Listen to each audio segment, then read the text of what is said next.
السلام عليكم ورحمة الله. أهلا بيكم في فيديو جديد. فيديو النهاردة إن شاء الله هشارك معاكم طريقة بسكوت العيد، بسكوت النشادر. كل سنة وانتم طيبين وبألف خير يا رب. الطريقة اللي هشاركها معاكم النهاردة إن شاء الله طريقة سهلة وبسيطة، جربتها كتير جدا وبمقادير مظبوطة وطلعت النتيجة معايا تحفة جدا. بس عايزة أقولك لو انتي أول مرة بتشوفي قناتي وعجبك الفيديو، أتمنى إنك تنوريني بالاشتراك في القناة وتفعلي زر الجرس اللي باللون الأحمر اللي تحت الفيديو علشان يوصلك كل فيديو جديد أنا منزله. يلا بينا نشوف المقادير مع بعض.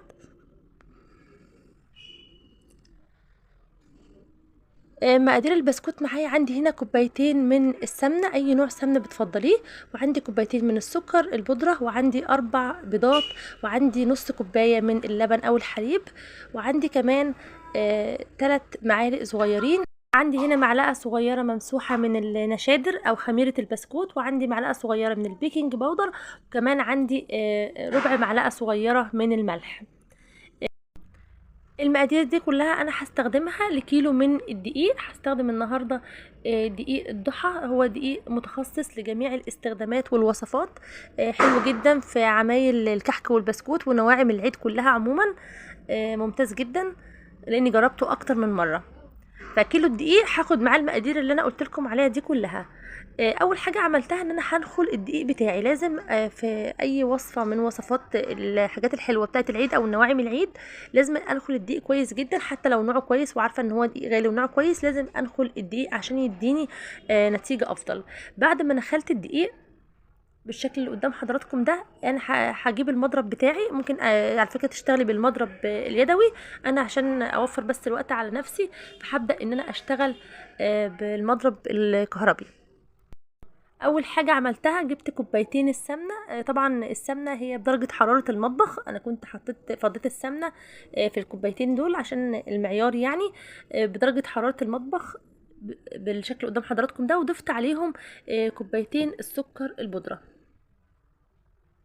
هبدأ دلوقتي بقى ان انا اخلطهم بالمضرب كويس جدا مع بعض. لازم الاول حاجة هعملها السمنة مع السكر كويس جدا، حتى لو انا بعمل البسكوت بزبدة مش بسمنة برضو بضربهم مع بعض كويس جدا بالمضرب. دي اول خطوة وخطوة مهمة جدا.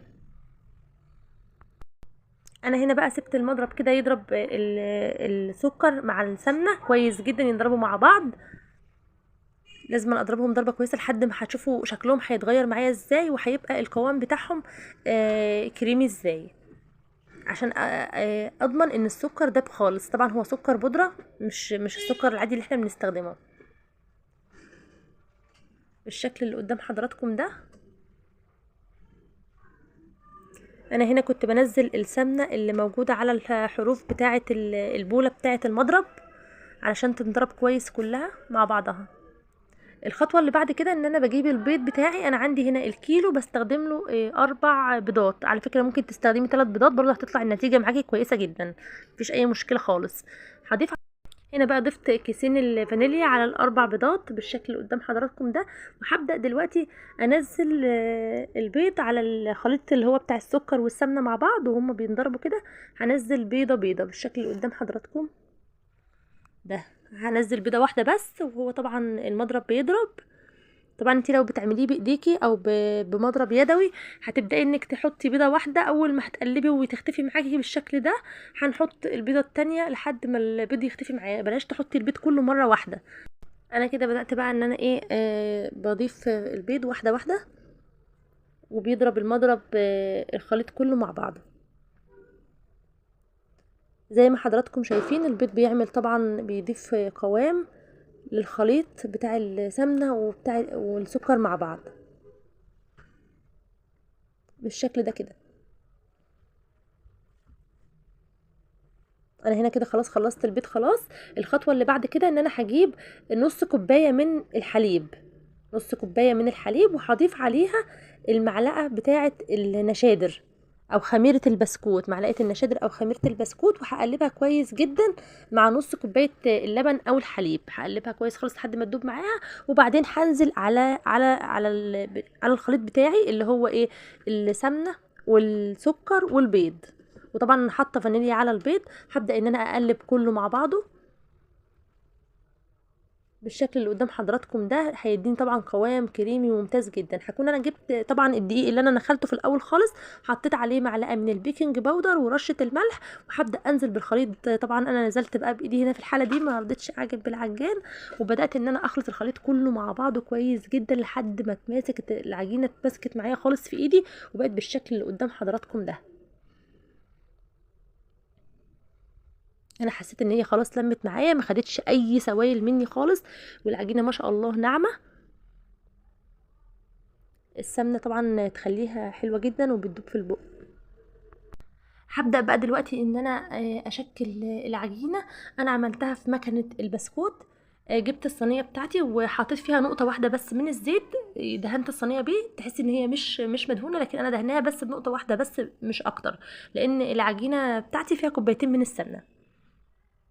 وشكلته بالشكل اللي قدام حضراتكم ده، وحطيته في الفرن على درجه حراره 180 درجه. بحطه الاول على الشبكه من تحت، وبعد كده بطلعه فوق. انت ممكن تحطيه على الشبكه اللي في النص على 180، ولو عندك مروحه هتشغلي المروحه اللي في الفرن، هتحمر الوش معاكي، بس تاخدي بالك منه لان هو ما بيقعدش كتير في الفرن، لانه في نسبه سمنه كويسه، فبتخلي وشه يحمر ان شاء الله معاكي على طول. بس المهم ان هو يكون درجه الحراره بتاعته مش عاليه، تكون 180 درجه. وده كان الكميه اللي طلعها الكيلو معايا، هتشوفوها قدام حضراتكم دلوقتي كلها مع بعض. الكمية اللي بيطلعها كيلو الدقيق، بيطلع كمية كويسة جدا من البسكوت ما شاء الله. هنشوفها دلوقتي. كمية موفرة ان شاء الله، لما نعمله في البيت هيكون اوفر بكتير ما نشتريه من بره. وهي دي الكمية اللي طلعها كيلو الدقيق معايا. اتمنى ان الفيديو يكون عجبكم واستفدتوا منه ولو بمعلومة بسيطة، واشوفكم ان شاء الله في فيديو جديد، والسلام عليكم ورحمة الله.